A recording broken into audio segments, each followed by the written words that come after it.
বাংলাদেশকে নিয়ে কেউ যখন তুচ্ছ-তাচ্ছিল্য করে তখন সেটা আমাদের গায়ে লাগে। আর বাংলাদেশ জাতীয় ক্রিকেট দল তো আমাদের দেশটাকেই প্রতিনিধিত্ব করছে। ফলে সেই দলটাকে নিয়ে যখন হেলাফেলা করার মতো মন্তব্য কেউ করেন আমাদের গায়ে লাগে। ভারতের সাবেক ক্রিকেটার রবিচন্দ্রন অশ্বিন এই যে এশিয়া কাপ শুরুর সময় বলেছিলেন যে বাংলাদেশকে নিয়ে আলাদা করে বলার মতো কিছুই নেই। বাংলাদেশকে তিনি পাত্তাই দিচ্ছেন না, গোনাই ধরছেন না। পাকিস্তানের সাবেক কিংবদন্তি শোয়েব আখতার তিনিও এশিয়া কাপের এই গ্রুপ থেকে শ্রীলঙ্কা ও আফগানিস্তানকেই সুপার ফোরে দেখছেন।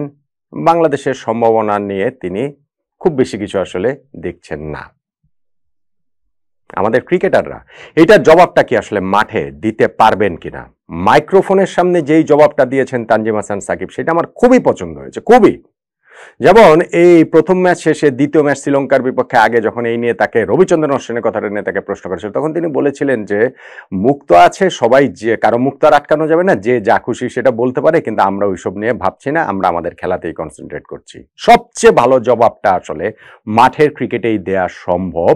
প্রথম ম্যাচে আমরা হংকং এর বিপক্ষে জিতেছি, হয়তো সেইটা আমাদের সবার মন ভরাতে পারেনি, হয়তো আমাদের পারফরমেন্স একেবারেই আপ টু দ্য মার্ক নয়, তবে আজকে শ্রীলঙ্কার বিপক্ষে যদি বাংলাদেশ জিততে পারে তাহলে এই অশ্বিন শোয়েবদের মুখ বন্ধ করে দেওয়ার পথে বাংলাদেশ এগিয়ে যেতে পারবে অনেক দূর। আমরা ইতিহাস টানবো না, এশিয়া কাপের তিনবার আমরা ফাইনালে খেলেছি সেই গল্প বলবো না। এইবারের যে আসর সেইখানটাতে বাংলাদেশ জেনুইন টাইটেল কন্টেন্ডার হয়ে উঠতে পারবে কিনা সেটাও সময়ের উপরে ছেড়ে দিলাম। কিন্তু আপাতত আমাদের যে লক্ষ্য বাংলাদেশকে সুপার ফোরে যাওয়া, দেখতে চাওয়া, তার পথে একটা বড় পদক্ষেপ শ্রীলঙ্কার বিপক্ষে জয় দিয়েই হতে পারে। বাংলাদেশ কি সেইটা করে দেখাতে পারবেন? এবং সেই করে দেখানোর পথে আমরা কোন একাদশ নিয়ে খেলবো, অনেক কথাবার্তা বলা হচ্ছে একাদশ নিয়ে, এবং সেই কথাবার্তার অনেকখানি আমার কাছে অর্থহীন মনে হয়। বাংলাদেশ যদি এই ম্যাচে গত ম্যাচের একাদশ নিয়ে খেলে তাহলে আমি আসলে মোটেও অবাক হব না। ওই আনচেঞ্জড 11 নিয়ে বাংলাদেশের খেলার চান্সই আসলে বেশি। কোন জায়গাগুলো নিয়ে কথাবার্তা হচ্ছে, পরিবর্তনের সম্ভাবনা কোথায়, এই সবকিছু মিলিয়ে আসলে একটু আলোচনাটা করতে চাই। শ্রীলঙ্কার বিপক্ষে আমরা টি-20 সিরিজ জিতে এসেছি কিছুদিন আগে শ্রীলঙ্কার মাটিতে গিয়ে। ফলে এই ম্যাচ শুরু হওয়ার আগে যখন আমরা আবুধাবিতে খেলছি, যেই আবুধাবিতে এর আগে আমরা একটা ম্যাচ খেলে ফেলেছি হংকংয়ের বিপক্ষে, এবং শ্রীলঙ্কায় এখনো কোনো ম্যাচে এশিয়া কাপে খেলেনি। বাংলাদেশ কি একটু বেটার প্রিপেয়ার্ড সাইড না? আপনি বলেন তো দেখি।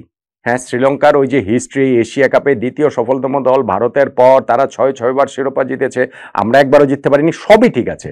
কিন্তু কারেন্ট ফর্মে, কারেন্ট মোমেন্টে দাঁড়িয়ে মোমেন্টামটা কি বাংলাদেশের সঙ্গে নেই? আমি তো বলবো আছে, আমি তো বলবো ভালোভাবেই আছে। একাদশে পরিবর্তনের যেই কথাগুলো বলা হচ্ছে, যেমন তাওহিদ হৃদয়কে নিয়ে অনেক কথাবার্তা বলা হয়েছে, এবং সেই কথাবার্তা আমি আবারও বলছি অনেকাংশে আমার কাছে অর্থহীন মনে হয়। ডেফিনেটলি তিনি তার বেস্ট টাচে নেই, সেরা ছন্দে তাওহিদ হৃদয় নেই। প্রথম ম্যাচটাতেও যে 36 বলে 35 রানের একটা ইনিংস খেলেছেন সেইখানটাতেও তাকে স্ট্রাগল করতে দেখা গিয়েছে, এবং সেটা প্রায় পুরো ইনিংস জুড়েই। লিটন দাস এবং তাওহিদ হৃদয়ের ব্যাটিং এর যে ডিফারেন্সটা, সেইটা একটা তো হচ্ছে গিয়ে লিটন কমফোর্টেবল ছিলেন, ধরেন লিটন শুরু থেকেই কমফোর্টেবল ছিলেন, কিন্তু আপনি যদি বল এবং রানের যে হিসাবটা যদি করেন সেইখানটাতে যে আসলে তাওহিদ হৃদয় শুরুর অংশে লিটনের চেয়ে খুব পিছিয়ে ছিলেন তা কিন্তু নয়। প্রথম 25 বলে এই দুইজনের স্ট্যাটটা মোরলেস সিমিলারই ছিল। প্রথম 25 বলের মধ্যে হচ্ছে গিয়ে এই দুইজন একই রকম 100-র আশেপাশে স্ট্রাইক রেটে এগোচ্ছিলেন, কিন্তু এরপরে গিয়ে শেষ 14 বলে লিটন দাস 32 রান তুলে তার ইনিংসটাকে 39 বলে 59 রানের একটা ইনিংসে কনভার্ট করতে পেরেছেন। আর তাওহিদ হৃদয় শেষ 11 বলে 9 রান নিয়ে, মানে আমি ওই যে 25 বলের পরের কথা বলছি, 11 বলে 9 রান নিয়ে তিনি 36 বলে 35 রানে নট আউট থেকে শেষ করেছেন, স্ট্রাইক রেটটা 100-র নিচে 97। কিন্তু ভাই তিনি তো স্কোর পেয়েছেন, তিনি তো ওই যে শুরুর দুই ওপেনারের উইকেট চলে যাওয়ার পর লিটন দাসের সঙ্গে পার্টনারশিপটা করেছেন। হ্যাঁ, আমাদের রান রেটটা আর একটু বাড়িয়ে আমরা নিতে পারতাম। আমরা এই জায়গাটাতে 17.4 ওভারে না জিতে যদি 15.4 ওভারে জিততাম তাহলে আমাদের জন্য আরো বেটার হতো। লিটন যেভাবে ইনিংসের পরের অংশটা এক্সেলেট করেছেন, হৃদয় সেটা করতে পারলে ভালো হতো। হৃদয় চেষ্টা করেছেন কিন্তু সেই জিনিসটা হয়নি, কিন্তু তাই বলে তাকে এই ম্যাচে একাদশ থেকে বাদ দেওয়া হবে, সাইফ হাসানকে আনা হবে, এইটা আমার কাছে, এই আলোচনাটাই আমার কাছে আসলে হাস্যকর লাগে, মানে এই ভাবনার জায়গাটাই হাস্যকর লাগে। আমি কেন বলছি, মানে অল অফ এ সাডেন বাংলাদেশের এই একটা ট্রেন্ড রয়েছে যে যারা দলের বাইরে থাকেন তারাই সেরা ক্রিকেটার। সাইফ হাসানকে কারো প্রতি আমার কোনো অশ্রদ্ধা নেই, কিন্তু সাইফ হাসান ন্যাশনাল টিমে দীর্ঘ একটা সময়, সত্যিকার অর্থে 4 বছর পর, মাঝখানে এশিয়ান গেমসটা বাদ দিলে ফিরে তিনি নেদারল্যান্ডসের বিপক্ষে একটা ম্যাচে যে ব্যাটিং করেছেন 20 বলে 36 রান, পরের ম্যাচটাতে আবার ওপেনার হিসেবে নেমে কিন্তু তিনি ভালো করতে পারেননি, কিন্তু তাতেই আমাদের মনে হচ্ছে যে তাওহিদ হৃদয়ের চেয়ে নাম্বার 4-এ সাইফ হাসান বেটার অপশন।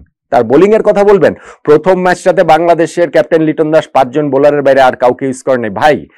সাইফ হাসানকে দিয়ে আপনি তো আর নিশ্চয়ই 4 ওভার বোলিং এর পরিকল্পনা নিয়ে মাঠে নামবেন, এবং যদি ওরকম মনে হয় যে না আমাদের প্রয়োজন বোলার 6 বোলার অপশন আমাদের প্রয়োজন, সেক্ষেত্রে তো শামীম পাটোয়ারি রয়েছেন। ফলে আমি আসলে জেনুইনলি কোনো চান্স দেখি না যে তাওহিদ হৃদয়কে ড্রপ করে টিম ম্যানেজমেন্ট এইখানটাতে ট্যাকটিক্যাল রিজনে সাইফ হাসানকে খেলবেন, আমি সেটা দেখতে পাচ্ছি না। আমাদের এখানে 2 ওপেনার তানজিদ তামিম, পারভেজ ইমন, number 3 Liton Das, number 4 Towhid Hridoy, number 5 number 6 Shamim Patwari, Zakir Ali অনেক, তারা থাকছেনই। আমাদের এইখানটাতে যেটা 5 জন বোলিং এর যে জায়গাটা, সেইখানটাতে বরং আমাদের পরিবর্তন এলেও আসতে পারে, কিন্তু সেইটা অনেক ব্রেভ একটা ডিসিশন টিম ম্যানেজমেন্টকে নিতে হবে। টিম ম্যানেজমেন্ট সেই ডিসিশনটা নিতে পারবেন কিনা বা নেওয়াটা উচিত হবে কিনা, সেটা একটা প্রশ্নের জায়গা। কোন জায়গাটাতে সেটা, ধরেন আমাদের যে 2 স্পিনার শেখ মাহেদী হাসান এবং রিশাদ হোসেন প্রথম ম্যাচে খেলেছিলেন, তারা খুব ভালো আসলে করতে পেরেছেন তেমনটা বলা যাবে না। আবার আমাদের যে 3 পেসার তানজিম সাকিব, মুস্তাফিজুর রহমান এবং তাসকিন আহমেদ, এই 3 জনের মধ্যে স্ট্যান্ডার্ড পারফর্মার আসলে সত্যিকার অর্থে তানজিম সাকিবই ছিলেন। এখন এই ম্যাচটাতে আমরা যদি স্পিন বোলিং ডিপার্টমেন্টে চেঞ্জ করতে চাই, এই 2 জনের একজনকে বসিয়ে নাসুম আহমেদকে খেলাতে হবে। হ্যাঁ, আমরা হংকং এর বিপক্ষে মিডল ওভার্স গুলোতে আমরা উইকেট পাওয়ার জন্য স্ট্রাগল করছিলাম, নাসুম আসলে সেই জায়গাটাতে আমাদের একটা উইকেট পাওয়ার মতো উইকেট টেকিং অপশন আসলে তৈরি হয়। কেননা স্পেশালি যদি আপনি শেখ মাহিদির কথা ধরেন, তিনি নতুন বলে অনেক বেশি কার্যকর মিডল ওভার্স গুলোর চেয়ে, কিন্তু আমার মনে হয় না যে টিম ম্যানেজমেন্ট এই জায়গাটাতে শেখ মাহিদিকে আসলে স্যাক্রিফাইস করবে মিডল ওভার্স এর জন্য। আবার যদি আপনি পেস বোলিং এর কথা বলেন, সেই ক্ষেত্রে শরীফুলকে টিমে ইনক্লুড করা যেতে পারে। তার বাহাতি বোলিং এর কারণে বল তিনি 2 দিকে ভেতরে বাইরে নিতে পারেন, এবং নতুন বলে তিনি আসলে জেনুইন থ্রেট। যদি সেইটা হয়, সেই ক্ষেত্রে আমরা কি মুস্তাফিজকে বাদ দিব? মুস্তাফিজ গত ম্যাচে বা এই আবুধাবির উইকেট, গত ম্যাচে তিনি অত ভালো করেন, কিন্তু এই উইকেটে তিনি ভীষণ কার্যকর হতে পারেন। আমরা কি তানজিম সাকিবকে বাদ দিব, যিনি আসলে সত্যিকার অর্থে গত ম্যাচে বাংলাদেশের বেস্ট বোলার ছিলেন? আমরা কি তাসকিন আহমেদকে বাদ দিব, যিনি গত ম্যাচে 2টা উইকেট পেলেও ভালো বোলিং করেন নাই, 4 ওভারে তিনি 38 রান দিয়েছেন, 9.5 ছিল তার ইকোনমি। কিন্তু এই তাসকিন গত 4টা ম্যাচ যদি আপনি দেখেন, নেদারল্যান্ডসের বিপক্ষে 2টা ম্যাচে তিনি 6 উইকেট পেয়েছেন, 4 উইকেট প্লাস 2 উইকেট। তার আগে পাকিস্তানের বিপক্ষে 2টা ম্যাচে 6 উইকেট পেয়েছেন, 3 উইকেট প্লাস 3 উইকেট। গত ম্যাচেও তিনি 2 উইকেট পেয়েছেন। এরকম একটা genuine wicket taking options plus তার এক্সপিরিয়েন্স প্লাস এই বিগ ম্যাচ বিবেচনায় রেখে তাসকিনকেও কি আসলে বাদ দেওয়ার সুযোগ রয়েছে? আমি আসলে সুযোগ দেখি না, সত্যিকার অর্থে আমি সুযোগ দেখি না। শরীফুলকে খেলানোর জন্য তাসকিনকে ড্রপ করা কিংবা গত ম্যাচে এত ভালো করা তানজিম সাকিবকে ড্রপ করার আমি সুযোগ দেখি না। ঠিক তেমনি ভাবে নাসুমকে মিডল ওভার্স উইকেটের জন্য তাকে নিয়ে আসার জন্য রিশাদ হোসেন কিংবা শেখ মাহিদী হাসানকে ড্রপ করার সুযোগ আমি আসলে দেখি না। তার মানে হচ্ছে কি, আমরা যেই একাদশ নিয়ে গত ম্যাচে খেলছি, সেটা পাকিস্তানের বিপক্ষে কি বলা চলে যে শ্রীলঙ্কার বিপক্ষে ম্যাচের একটা ড্রেস রিহার্সাল হিসেবে আমি আসলে দেখছি, এবং সেইখানটাতে আমাদের যে পারফরমেন্স ছিল, সেই পারফরমেন্সটা একেবারে টপ নচ ছিল না, কিন্তু আসলে ভালোই ছিল, মন্দ ছিল না। এবং সেই পারফরমেন্সের ধারাবাহিকতা যদি বাংলাদেশ ধরে রাখতে পারে, টিমের ওই কন্টিনিউ উইনিং কম্বিনেশন ভাঙা যাবে না, আমি ওই আলোচনাতেই যাচ্ছি না। যদি উইকেট কন্ডিশন প্রতিপক্ষ বিবেচনা করে সেটা ভাঙতে হয়, সেটা ভাঙতেই পারে। ঠিক যেমন ভাবে ওই যে ডানহাতি বামহাতির হিসাবের মধ্যেই আমি যাচ্ছি না, এগুলা একটু বাড়াবাড়ি রকমের আমরা করি। কিন্তু আমি সবকিছু বিবেচনায় রেখে আমার কাছে মনে হয় যে শ্রীলঙ্কার বিপক্ষে এই ম্যাচে আমরা এক্স্যাক্টলি সেম 11 নিয়ে খেলবো, যে 11 নিয়ে আমরা হংকং এর বিপক্ষে ম্যাচটাতে খেলেছিলাম, এবং সেইটাই বাংলাদেশের জন্য বেস্ট পসিবল 11 হবে বলে আমার মতামত। প্রশ্নের যে জায়গা, সেইটা হচ্ছে সেই একাদশটা কি আসলে শ্রীলঙ্কাকে হারিয়ে এশিয়া কাপের সুপার 4-এ ওঠার পথে অনেকখানি এগিয়ে যেতে পারবে? রবিচন্দ্রন অশ্বিন, শোয়েব আক্তারদের ভুল প্রমাণ করতে পারবেন? আমরা তো আমাদের ক্রিকেটারদের উপরে বিশ্বাস রাখতে চাই, প্রবলভাবে সেই বিশ্বাসটা রাখতে চাই।